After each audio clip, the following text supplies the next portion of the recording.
ஒவ்வொரு காலகட்டத்திலையுமே இந்த படம் வந்து சென்சாருக்கு போகும்போது கூட இது வந்து படம் பேன் பண்ணப்படலாம் அப்படின்றலாம் இருந்தது. குண்டுவாக இருக்கட்டும், தண்டகாரமாக இருக்கட்டும், ரெண்டுமே நான் வந்து ஒரு வியாபாரியாக இல்லாமல் ஒன்றை போலவே இன்னொன்று செய்து விற்கிறது அந்த ஐடியாக்குள்ளே போகாமல் குறைஞ்சபட்சம் எனக்கு ஒரு கதை எழுதும்போது பிறரிடம் சொல்லும்போதே இது வந்து சென்சாரை விட்டு எப்படி வரும், சென்சாரை தாண்டி வராது இந்த படம். நான் ஒரு ப்ரொடியூசரை கூட்டின்னு போயிட்டு ஒரு ஹீரோ கிட்ட கதை சொல்கிறேன், நீங்கள் என்ன மாதிரியான படம் எடுக்க போகிறீங்க, இந்த கதையை வந்து நீங்கள் சொன்னால் தான் நீங்கள் 2வது நாள் ஷூட்டிங் போக முடியும் அப்படின்னு. ஒரு ஆடியன்ஸுக்குள்ளே வந்து அந்த மரணத்தை நீங்கள் வந்து ஃபீல் பண்ண வைக்கணும்னா அதுக்கான ஃபீல் பண்ணுற அளவுக்கு வரைக்கும் அவனுக்கு ஒரு டியூரேஷன் கொடுக்கணும். ஒரே ஷாட்டில் போயிடுச்சானா நீ அதை ஃபீல் பண்ணியே இருக்க மாட்டேங்க. இப்போ அந்த இதுதான் தினேஷ் மாஸ்க் காட்டுறது வந்து என்னென்னா அதை நான் வேணும்னு தான் வச்சேன். ஏன்னா அவங்களும் வந்து இந்த கதையை சொல்லலான்னா எங்கள் இரும்பு கடைக்கே ஒரு குண்டு வந்தது, அந்த குண்டுனே தெரியாமல் நாங்களே அது மேலெலாம் உட்காந்துருக்குறோம். எங்கள் கடையில் ஒருத்தர் வேலை செய்யணுந்தார், அவர் பேர் மனோகர். அவர் ஃப்ளைட்டை பார்த்தா கூட இதனா ஒரு 500 கிலோ அலுமினியம் தேருமா அப்படி தான் கேட்பார்.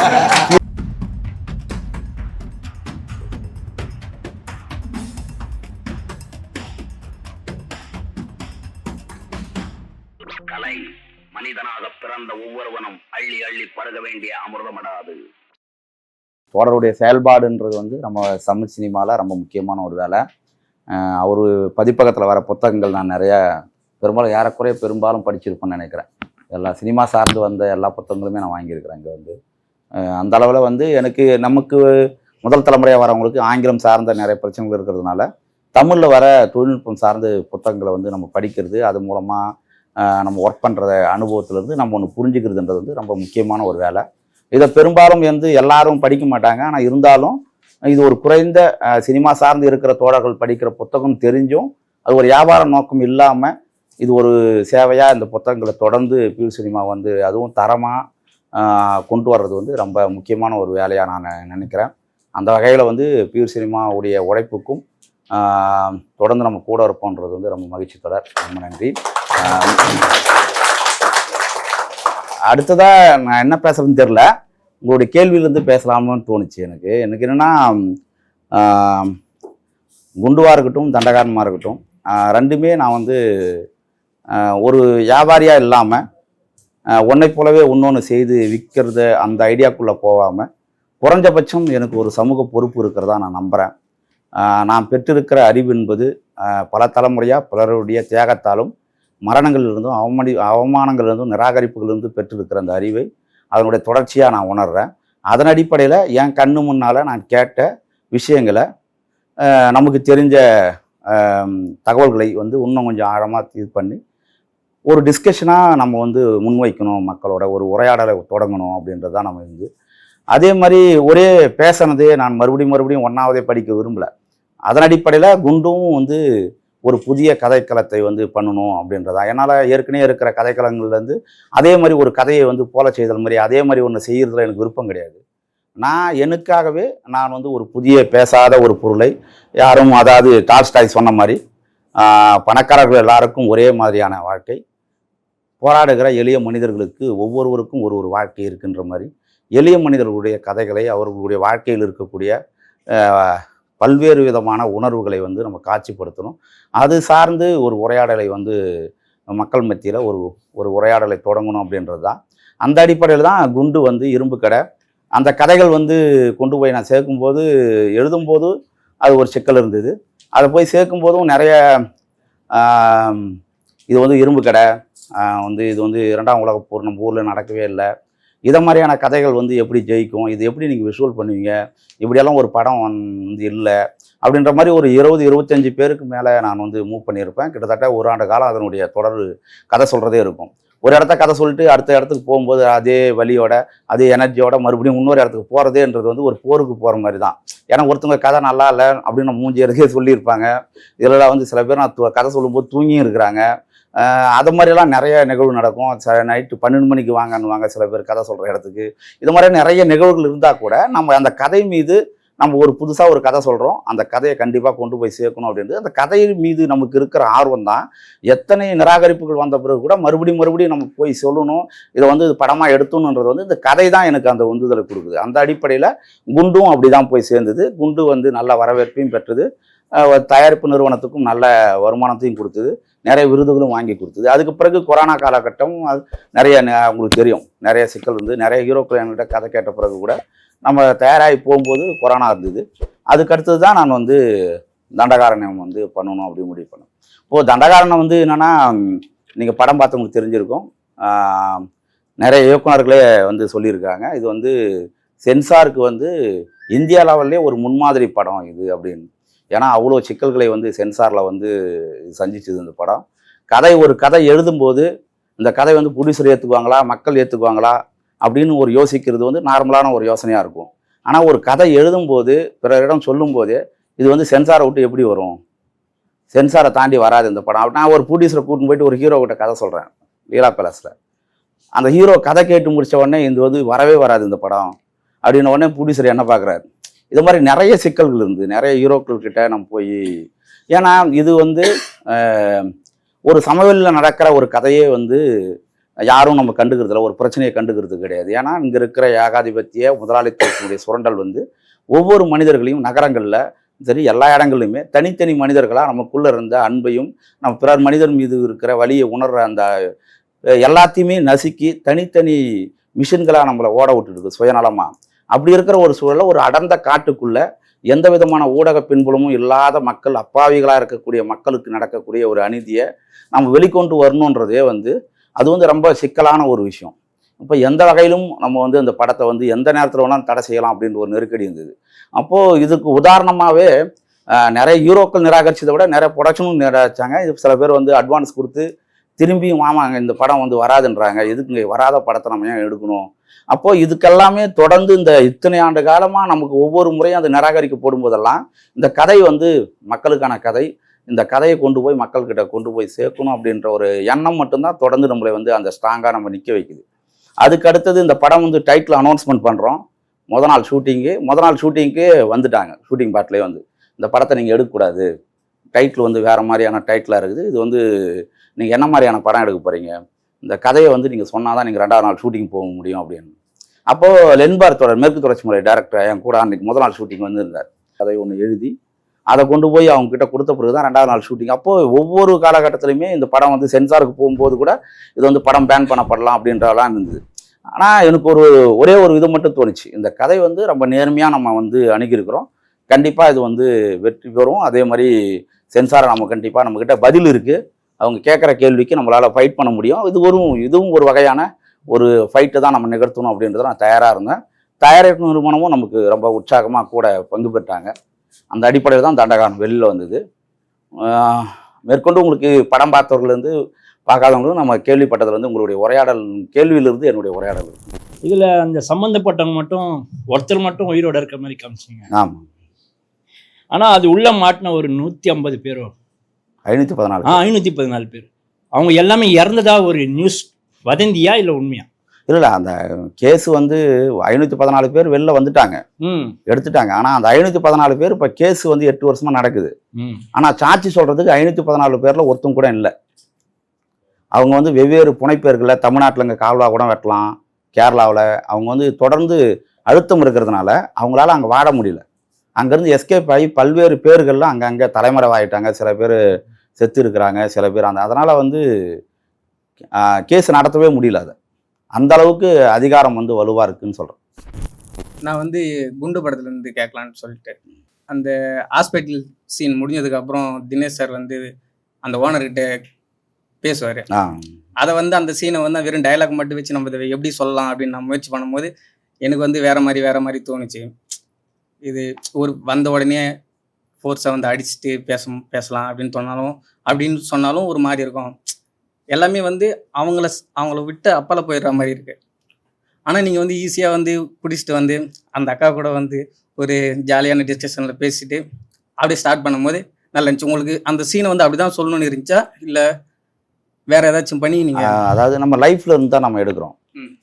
நம்ம எளிய மனிதர்களாக இருப்பாங்க, ஆனால் அவங்களுக்குள்ள நடைமுறை வாழ்க்கையிலுடைய ஒரு ஒரு ஒரு பெரிய பணக்காரனையோ ஒரு அரசியல்வாதியோ அவங்களால எதிர்க்க முடியாது. அப்போ என்ன பண்ணுவாங்கன்னா அவங்களால அவங்களுடைய இயலாமை, அவனுடைய மன அழுத்தம் இருக்குல்ல, தொடர்ந்து அந்த வலியை சுமந்துக்கிட்டே இருப்பாங்க. ஏதாவது ஒரு நாள் வந்து தன்னுடையான குழந்தை இருக்குது, நம்ம பசங்களை படிக்க வைக்கணும், இல்லை இங்கே தான் வேலை செய்தாகணும், சரி அடித்தாலும் பரவாயில்ல அப்படின்றது வந்து அவங்களுடைய பலகீனங்கள் எல்லாமே அதுக்குள்ளே இருந்துக்கிட்டே இருக்கும். என்றைக்கா ஒரு நாளைக்கு இதை மாதிரியான ஒரு மது அருந்திட்டும் போது தான் அவங்க வந்து கொஞ்சம் இயல்பு நிலைக்கு இருப்பாங்க. அப்போ என்ன பண்ணுவாங்கன்னா அவங்களால நிஜ வாழ்க்கையில் பண்ண முடியாதது எல்லாமே குடிச்சிட்டு வந்து சண்டை போடுறதுன்னு வந்து விளிம்புநிலை மனிதர்களுடைய வாழ்க்கையில் நீங்கள் பார்த்தீங்கன்னா தெரியும். நான் அவனையே தீர்த்து காட்டினேன், இவனையே தீர்த்து காட்டினேன், அட்டைக்கச்சியில் வாழை மரத்தை வெட்டுறது எல்லாமே அந்த டோன் தான் அது. இப்போ என்னன்னா, இப்போது நம்மளால வந்து நிஜ வாழ்க்கையில் ஒரு பாருக்கு பாய் இரும்பு கடை ஓனரை நம்மளால ஃபைட் பண்ண முடியாது அவனால். ஏன்னா அவனுக்கு ஒரு கடன் இருக்குது, அவனுக்கு ஒரு கனவு இருக்குது, அவங்க காதலி ஒன்று வெயிட் பண்ணுறா. அப்படி ஒரு சிக்கல் இருக்கும்போது நமக்கு தடுத்துக்கிட்டே இருக்குது. எல்லாருக்குமே கோபம் வரும். ஆனால் நம்ம ஏன் கோவப்பட மாட்டோம்னா, நமக்கு ஒரு வாழ்க்கை இருக்குது, நம்ம கோவப்பட்டால் ஜெயிலுக்கு போக வேண்டியதாக இருக்கும், மற்ற பிரச்சனைக்கு அண்டா இருக்கும். இப்போ எல்லாருமே இந்த சூழல் கைதியாக இருக்கிறோம். அது மாதிரியான குடி மாதிரியான விஷயங்கள் வரும்போது அப்போ வந்து நிலை தடுமாறி நம்ம வந்து இதை மாதிரியான ஒரு இடத்துக்குள்ளே வரோம். அப்போ நம்ம லைஃப்பில் இருந்து தான் நம்ம நார்மலாக ஊரில் பார்த்தீங்கன்னா ரொம்ப ஊமை மாதிரி இருப்பார், எதுவுமே பேச மாட்டார், அவருமான வேலைக்கு போவார் வருவார் அப்படின்னு இருக்கும். ஆனால் சரக்கு வச்சுட்டு வந்தார்னா அந்த ஊர் தர்மகத்தாவிலேருந்து அந்த ஊர் தலைவர்லேருந்து எல்லாரையும் தீர்த்து கேட்டுருவோம் அப்படின்னு பயங்கரமாக பேசுவார். இது எங்கேருந்து வருதுன்னா, ஒரு தொடர்ந்து உழைப்பை இழந்தவர்களுடைய வலி இருக்குல்ல, அந்த வலியிலிருந்து தான் அது வருது. இப்போ தண்டகாரண்யம் படம் இருக்குல்ல, அதில் வந்துட்டு கிளைமேக்ஸில் வந்து பார்த்தீங்கன்னா எல்லோரும் தப்பிச்சு போவாங்க. தப்பிச்சு போயிட்டு இப்போ ஒரு இடத்துல வந்துட்டு போலீஸ்கிட்ட மாட்டிக்கிட்டு அவங்கள முட்டி போட்டு சுடுறதுக்கு இது பண்ணுறாங்க. நீங்கள் வந்துட்டு அந்த இடத்துலையே சீன் முடிச்சிருக்கலாமே, ஏன் வந்துட்டு அங்கேருந்து இன்னொரு கட் ஆகி திரும்பவும் ஓடி போய் அங்கேருந்து திரும்பவும் வந்துட்டு ஷூட் பண்ணி அது இப்படி வைக்கிறதுக்கு என்ன காரணம்? அதுவும் இல்லாமல் கடைசியில் வந்துட்டு தினேஷ் அவர் வந்துட்டு ஒரு மாஸ் காட்டியிருக்கீங்க, அதுவும் ஏன் அது வைக்காம அந்த இடத்துலயே முடிச்சிருக்கலாமோ அப்படின்னு எனக்கு தோணுச்சு. ஓகே, அது உங்களுடைய எண்ணம் தான். ஏன்னா ஒரு ட்ரைன்றதுல ஒரு கடைசியாக ஒரு உயிர் போகும்போது போராடுற அந்த குணம் இருக்குல்ல, அது பல தரப்பில் ஒவ்வொரு வகையிலும் வெவ்வேறு மனிதர்களுக்குள்ள குணாதிசயின் அடிப்படையில் வேறுபடும். இப்போ நிறைய போராட்டங்களை பார்த்தீங்கன்னா, ஒருத்தர் செத்து போய் கடந்திருக்காரு, நம்ம ஒருத்தவங்களை பார்ப்போம்.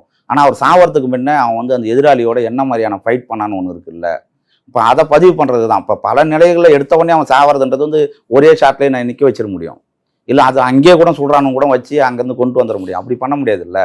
அப்போது நான் கடைசி வரைக்கும் நான் வந்து உயிர் போகுதுன்னு தெரிஞ்ச பிறகு நான் ஒரு ஃபைட், அந்த உயிர் வந்து கடைசி போராட்டம் வரைக்கும், கடைசியாக ஒரு மாட்டை நீ அடிக்கிறதா கூட சரி, ஒரு ஆட்டை அடிக்கிறது, அது ஏதோ ஒரு கடைசி கட்டத்தில் ஒரு போராட்டத்தை நிகழ்த்தும் இல்லை. அந்த போராட்டத்தினுடைய ஒரு வடிவம் தான் நான் வந்து அந்த இடம் முடித்து அதுக்கு பிறகு முட்டி போடுற இடத்த இது பண்ணி அங்கே வந்து தப்பிக்கிறாங்க அப்படின்ற மாதிரி வச்சுருந்தேன். அது ஒரு படிநிலை தான். ஒரு எடுத்த உடனே நான் வச்சுட்டு இருந்தால் அது ஒரே ஷாட்லேயே முடிஞ்சிட்டு இருக்கும். அது ஒரு ட்ராமாவாக நம்ம கிரியேட் பண்ணணும்ல. ஒரு ஆடியன்ஸுக்குள்ளே வந்து அந்த மரணத்தை நீ வந்து ஃபீல் பண்ண வைக்கணும்னா அதுக்கான ஃபீல் பண்ணுற அளவுக்கு வரைக்கும் அவனுக்கு ஒரு டூரேஷன் கொடுக்கணும். ஒரே ஷாட்டில் போயிடுச்சானா நீ அதை ஃபீல் பண்ணியே இருக்க மாட்டேன். நீ கலையாசன் சாகும்போது உனக்கு அந்த வருத்தமே வந்திருக்காது. அப்போது அவன் எப்படி போராடுறான் அப்படின்றது தான். தன் உயிரை காமந்து பண்ணிக்கிறதுக்கு தன்னுடைய மரணம் தெரிஞ்ச பிறகு அவன் வந்து கடைசி கட்டமாக என்ன மாதிரியான ஃபைட் பண்ணுறாங்க அப்படின்றது தான். நீங்கள் வந்து இலங்கை தமிழர்களுடைய மரணங்கள் அந்த வீடியோக்கள் பார்த்தீங்கன்னா தெரியும். ஆப்கானிஸ்தானில் அங்கே சுட்டவர்களுடைய இது பார்த்தா தெரியும். இது மாதிரி எல்லா இடங்கள்லுமே இருக்குது. இப்போ அந்த இதுதான் தினேஷ் மாஸ்க் காட்டுறது வந்து என்னென்னா, அதை நான் வேணும்னு தான் வச்சேன். ஏன்னா நான் சேகோரா ஐநா சபைக்குள்ளே வர அந்த காட்சி நீங்கள் பார்த்துருப்பீங்க அந்த வீடியோவில். அதை விட ஒரு ஸ்டைலாக ரஜினியை விட 100 மடங்கு ஒரு ஸ்டைல் இருக்கும். அது அப்படி ஒரு அது ஏன்னா ஒரு எதுவுமே சுயநலமாக இருக்கிற மனிதர்கள் காட்டுற ஸ்டைலை விட தனக்குள்ளே இருக்கிற உயிரையே மற்ற மக்களுக்காக கொடுக்கணும்னு நினைக்கிற ஒருத்தனுடைய பேரன்பு, நீங்கள்லாம் சுயநலமாக இருக்கிற மக்கள் மத்தியில் அந்த ஐநா சபைக்குள்ளே அவன் அந்த ஷூவை போட்டுன்னு அவன் அந்த கேப்பை சரி பண்ணி அந்த கார்லேருந்து இறங்கி வர அந்த ஒரு ஸ்டைல் இருக்குல்ல, இது ஏன் வந்து மக்களுக்காக போராடுறவனுக்கு இருக்கக்கூடாது? அவன் வந்து மகிழ்ச்சியாக தான் மற்றனுடைய மரணத்தை, அந்த செத்துப்போன முகத்தில் கூட பார்த்தீங்கன்னா அவனுக்கு வந்து ஒரு சோகமே இருக்காது. மக்களுக்காக பிறருக்காக சாவுகிறவர்கள் வந்து ஒரு நாளும் வந்து கண்ணீர் சிந்திக்கிட்டு சாவலை. அவங்க வந்து அவ்வளோ உற்சாகமாக அந்த போராட்டத்தை முன்னெடுக்கிறாங்க. மார்க்ஸ் சொல்லுவார், மார்க்ஸ் வந்து போராட்டம் தான் மகிழ்ச்சின்னு சொல்லுவார். மகிழ்ச்சி தான் போராட்டம். அப்போ போராடுவதுன்ற குணம்ன்றது வந்து வெறும் அழுதுகிட்டே போராடுறது கிடையாது. அது ஒவ்வொரு வகையிலும் அது வந்து ஒரு கொண்டாட்டமானதாக இருக்கணும். பிறருக்காக இறப்பதும் பிறருக்காக வந்து உழைப்பதும் அது வந்து கொண்டாடப்பட வேண்டியது. அது வந்து ரொம்ப சோகமாக அழுமூஞ்சியாக காட்ட வேண்டிய அவசியம் இல்லைன்றதை நான் திட்டமிட்டு தான் தினேஷ்க்கு அந்த மாதிரியான ஷாட்டை வச்சேன். அது வந்து சேவை பார்த்து தான் நம்ம அது பண்ணியிருக்கோம். அவருடைய போர்க்களங்களில் நடக்கிற அந்த புகைப்படங்களெல்லாம் இருக்கும். கியூபா போர் பார்த்தீங்கன்னா அது வந்து அவர் வந்து பொலிவியாவில் கூட மரத்து மேலே உட்காந்து படம் புக்கு படிச்சுன்னு இருப்பார். அவர் எங்கேயுமே வந்து நம்ம அந்த சோகத்துக்குள்ளேயே அவர் போகவே இல்லை. அது ஒரு தன்னுடைய கடமையாக உணர்றாரு. அதுன்னும்போது அதை பற்றி இருக்கிற ஒரு தோழர்களுடைய உணர்வு நிலை என்னவா இருக்கணுன்றது தான் நான் அது பண்ணேன். தண்டகாரன் படத்தில் ஒரு சீன் வச்சுருப்பீங்க, ஹீரோவும் ஹீரோனையும் நிறுவனமாக ஒரு காட்டுக்குள்ளே இருப்பார். அது எப்படி நான் உங்கள் மைண்டு வந்துச்சு? அது அவ்வளோ அழகாக இருந்துச்சு பார்க்கும்போது. விசுவலாகவும் சரி, டைலாகும் சரி, ரொம்ப இம்பார்ட்டன்ட் இருந்துச்சு எனக்கு. அது எப்படி? நாம் வந்து இப்போ மனிதர்கள் பிறந்ததுலேருந்து இது வரைக்குமே நம்ம நிர்வாணமாக இருந்த காலங்கள் தான் அதிகம். நம்ம உடை உடுத்துறது வந்து ஒரு 2000 வருஷமோ இல்லை ஒரு மிஞ்சி போனால் ஒரு 4000 வருஷத்துக்குள்ளே தான் இருக்கும். ஆனால் பல லட்சம் வருஷம் நம்ம வந்து நிர்வாணமாக தான் இருந்தோம். உடை வந்ததுலேருந்து தான் நமக்கு வந்து எல்லாமே வருது, நம்மளை வந்து ஒட்டிக்கின்னு இருக்கு. அப்போது பழங்குடி லைஃபுக்குள்ளே நீங்கள் போனீங்கன்னா அவங்க வந்து ஒரு இது ஃபீல்டு ஒர்க்கில் தான் நம்ம கண்டுபிடிக்கிறோம்.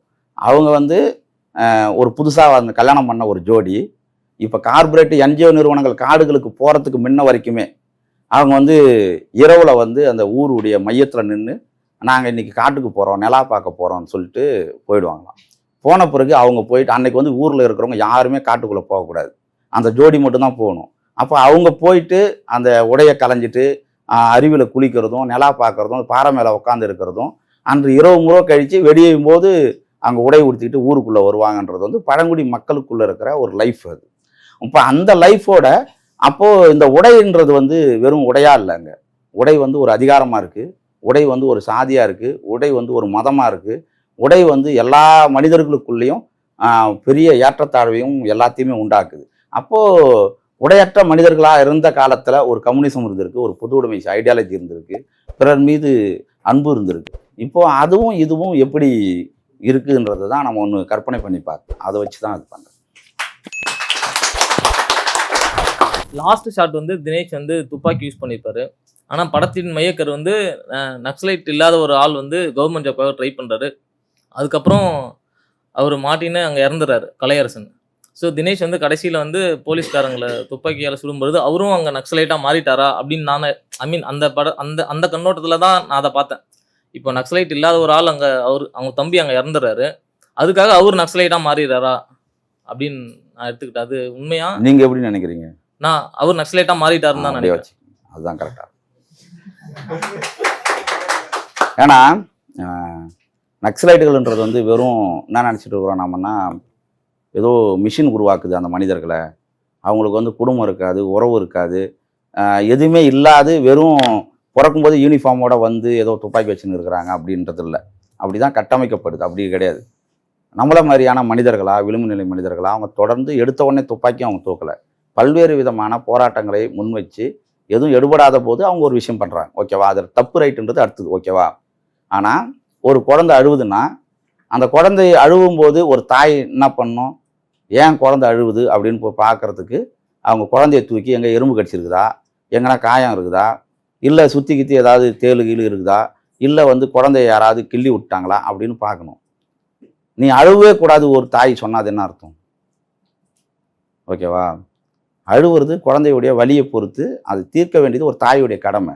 நீ அவங்க பேச்சுவார்த்தைக்கு வரான்றாங்க, எங்களுக்கு வந்து சிக்கல் இருக்குது, எங்களுடைய மண்ணு பறி போகுது, எங்களுடைய உரிமைகள் பறி போகுது, எங்களுடைய வாழ்வாதாரம் பறி போகுது, பல லட்சம் வருஷமாக நாங்கள் சேகரித்த அறிவு இந்த காடுகளில் எந்த நேரத்தில் புலி வரும், எந்த நேரத்தில் மான் வரும், எந்த நேரத்தில் யானை தண்ணி குடிக்கும், கோடை காலத்தில் எங்கே குடிக்கும், எந்த நேரத்தில் எந்த பயிர் செய்யணும், எப்போ தேன் எடுக்கணும், எப்போ பூ எடுக்கணும், காலம் எப்போ வரும்ன்றது வந்து அவனுடைய பலாயிரம் காண்டா. நீ 70 வருஷத்துக்கு முன்னே தான் போயிட்டு நம்ம பட்டான்றோம், நம்ம நாடுன்றோம். இவன் பல லட்சம் வருஷமாக அந்த காட்டை தன்னுடைய தேவைக்கு அதிகமாக ஒரே ஒரு இலையை கூட பறிக்காமல் இந்த காட்டை பாதுகாத்தவனுடைய உரிமை அது. அப்போ அவனை வந்து நீ ஒரே இரவில் ஒரே இதில் யாரோ ஒரு முதலாளிக்காக நீ வந்து ஒரு 10 ஊரை 5 ஊரை ஒரே நாளில் நீ வந்து அப்புறப்படுத்துறது வந்து அவனுடைய அறிவிலிருந்தே நீ அப்புறப்படுத்துறன்னு அர்த்தம். அப்போது அவனுடைய ஃபைட்டுன்றது வந்து அவனுடைய கோரிக்கையை நம்ம காது கொடுத்து ஒரு தாயாக நீ கேட்கணும். கேட்டு என்னன்றதை பேச்சுவார்த்தைக்கு நீ இன்னும் அந்த வர்றவங்கள பேசி தீர்க்கிற வேண்டியது தானே அது. அவங்க வேணும்னு அவங்க வந்து அதை பண்ணவே இல்லைல்ல. ஏன் அவன் துப்பாக்கி தூக்குறான்றது வந்து நீங்கள் தான் நாம் கேள்வி கேட்டாலே அவங்கக்கிட்ட பேசினாலே அது சரியாயிடும். நான் பேசவே மாட்டேன்னா நீ ஏதோ ஒரு முன்முடிவோடு இருக்கிறன்னு அர்த்தம், யாருக்கும் நீ வேலை பார்க்குறன்னு தானே அர்த்தம். அதுதான். ஆக்டிங் ட்ரை பண்ணிட்டு இருக்கேன் சார். நான் மெயின் ஸ்ட்ரீம் உள்ள எப்படி வர்றதுன்னு எனக்கு தெரியல, அதை தேடிட்டு இருக்கேன். எப்படி வர்றதுன்னு ஏதாவது உங்களுக்கு? இல்லை, நம்ம வந்து எப்பவுமே நம்ம ஆசைப்படுற தப்பு கிடையாது, அதுக்கான முயற்சியும் பண்ணுறோம். நம்ம எங்கே போகணும்னு நினைக்கிறோமோ அதுக்கான ஒரு இடத்துக்கு நம்ம ஆசைக்கும் நம்மளுடைய முயற்சிக்கு நம்ம எங்கே போகணும்னு நினைக்கிற இடத்துக்கும் ஒரு கேப் இருக்கும். அந்த கேப்பை நிரப்புறதுக்கு தான் இது மாதிரியான பியூர் சினிமா, கூத்துப்பற்றை, இது மாதிரியான இதெல்லாம் இருக்குது. இது மாதிரி இடங்களில் வரும்போது நிறைய தோழர்களுடைய பழக்கம் இருக்கும், இது பண்ணுவாங்க. கூத்து முறைப்படி நீங்கள் ஒரு பயிற்சி எடுத்துக்கிட்டு அதன் அடிப்படையில் உள்ளே வர்றதுன்றது இன்னும் தகுதி படைச்சிக்கிட்டீங்கன்னா நீங்கள் யார்கிட்டும் போய் கெஞ்ச வேண்டிய அவசியமே கிடையாது. நம்ம ஜாலரா பிடிக்கணும் அதெல்லாம் கிடையாது. எனக்கு ஒரு திறமை இருக்குது, யாருக்கிட்டையும் கூனி குறிக்காக இருக்க வேண்டிய அவசியமே கிடையாது. எனக்கு ஒரு திறமை இருக்குது, நீ எப்படி உனக்கு ஒரு கதாபாத்திரம் தேவையோ அதே மாதிரி நான் ஒரு நடிகனாக இருக்கிறேன், உனக்கு ஒரு கேரக்டர் தேவை, என்னை நீ பயன்படுத்திக்கின்ற ஒரு திமிரோட போய் நிற்கலாம். நமக்கு அந்த திறமை இல்லைன்னா நாம் போய் இன்னொருத்தங்கிட்ட கெஞ்சி கூத்தாடணும். அது அப்படி இருக்க வேண்டிய அவசியமே கிடையாது. இது வந்து ஒரு தேவையின் அடிப்படையில் தான் நம்ம அணுகிறோம். அப்படின் போது நீங்கள் எப்பயுமே ஒரு கெத்தாக இருக்கணும்னா நமக்கு என்ன ஆசைப்படுறோமோ அதுக்கு ஆசைக்கான தகுதி நமக்கு இருக்கான்னு பார்க்கணும். எல்லாருக்கும் பிறந்த உடனே எல்லாருக்கும் அந்த தகுதி இருக்காது. நம்ம வளரும்போது நம்ம சூழலில் நம்ம நண்பர்கள் இவங்க உருவாக்குற தொடர்பில் தான் நமக்கு அந்த லிங்க் கிடைக்கும். அப்போ நம்ம தகுதியை வளர்த்துக்கிறதுக்கு நம்ம என்ன நமக்கு தெரிலன்னு பார்த்தாலே நம்ம தகுதியை ஈஸியாக வளர்த்துக்கலாம். அதன் அடிப்படையில் வந்து நீங்கள் தொடர்ந்து. அண்ணா வணக்கண்ணா. வணக்கம். என் பேர் பிரதீஷ். நான் நாகப்பட்டினம் ஊர்லேருந்து வந்திருக்கேண்ணா. என்னோட சைல்டுஹுட் டேஸில் பார்த்தீங்கன்னா எங்கள் ஊரில் போட்டு மீன் பிடிக்க போனவங்க நீங்கள் அந்த படத்தில் காட்டின மாதிரி ஒரு இதை எடுத்துகிட்டு வந்துட்டாங்க. எடுத்துகிட்டு வந்துட்டு இதில் உள்ளே என்ன இருக்குன்னு பார்க்கலான்னு சொல்லிட்டு வெல்டிங் வைக்க போய் அது வெடிச்சிருச்சு, பிளாஸ்ட் ஆகிடுச்சுண்ணா. இந்த இது நிறைய நியூஸ் பேப்பர்லாம் வந்தப்போ வேறு மாதிரி வந்துச்சு. உங்களுக்கு இந்த இதுதான் வந்து குண்டுக்கான ஒரு பேசிக் ஐடியாலஜியாக இருந்துச்சா, இல்லை இதுக்கு முன்னாடி இந்த இன்சிடென்ட்டுக்கு முன்னாடியே உங்களுக்கு அதுக்கு ஒரு ஐடியா இருந்துச்சு? இல்லை, எனக்கு வந்து உங்கள் ஊர் பக்கம் இருக்கிற பசங்க தான் என் கூட இரும்பு கல்லில் வேலை செய்தாங்க. அவங்களும் வந்து இந்த கதையை சொல்லலான்னா, எங்கள் இரும்பு கடைக்கே ஒரு குண்டு வந்தது. அந்த குண்டுனே தெரியாமல் நாங்களே அது மேலெல்லாம் உட்காந்துருக்குறோம். நம்ம என்னென்ன குண்டு டெய்லினா பட்டாசு மாதிரி ஆகுது, அது வந்து எடுத்துன்னு விளையாடி இருக்குது, நம்ம அதை கண்ணு கூட பார்த்ததே கிடையாது. அப்போ அது மேலே உட்காந்துன்னு அதை என்ன பண்ணுறாங்கன்னா, அந்த ஓனர் வந்து அது மேலே வந்து மண் இருக்குது ஒரு 10 கிலோவுக்கு மேலே, அதனால் அது முழு வடிவமும் நமக்கு தெரில. அவர் என்ன பண்ணுறாரு, இந்த மண்ணை தட்டினா 10 கிலோ குறைஞ்சிச்சுன்னா என்ன வருது அப்படின்னு சொல்லிட்டு மண்ணை தட்டாமலே அந்த ஆள் வந்து உருவமாகவே வச்சு இரும்பு கடைக்கு ஃபேக்ட்ரிக்கு அனுப்புகிறான் உருக்கிறதுக்கு. அங்கே போன உடனே அது என்ன பண்ணிட்டான், பார்த்துட்டு டே இது வந்து குண்டுடா, இதேண்டா இவனை தூக்கின்னு வந்தான்னு சொல்லிட்டு அவன் வந்து ரிட்டன் அனுப்புகிறான். அங்கே ரிட்டன் அனுப்பினோடனே இந்த ஆள் என்ன பண்ணுறாரு, மறுபடியும் ஏன் ரிட்டன் வந்துன்னா, ரிட்டன் பெரும்பாலும் கழிவுகள் வரும் அங்கே. அந்த ரிட்டன் இந்த 2 வீலரில் இருக்கிற பிரேக் ஒயரு, கிளச்சு ஒயரு, அப்புறம் வந்து இந்த ஒரு இரும்பு இருக்கும், அந்த இரும்பில் வந்து 1 கிலோ கட்டை கிடக்கும், அந்த கட்டையை கழிக்கவே மாட்டானுவ. இதெல்லாம் இடையில ஒன்றா கணக்காக போயிடுன்னு சொல்லிட்டு மண் இருக்கும், இதெல்லாத்தையும் வந்து இந்த பிளாஸ்டிக் இருக்கும், இரும்பில் ஒட்டின்னு இருக்கும், இதெல்லாம் கழிக்க மாட்டாங்க. ஆனால் அவன் என்ன பண்ணுவான், கண்டுபிடிச்சி ஒரு ஆள் வச்சுருப்பாங்க 5-6 பேர், அவன் செட் பண்ணி இதெல்லாம் கழிவாக இருக்குது அதெல்லாம் திருப்பி மறுபடியும் இங்கே அனுப்புவாங்க. ஒரு லோடு ஒரு 20 டன்னு போகுதுறான்னா குறைஞ்சபட்சம் ஒரு 300 கிலோ 400 கிலோ ரிட்டர்ன் வரும். அதை மாதிரி வந்து மறுபடியும் அந்த குண்டு இங்கே வருது.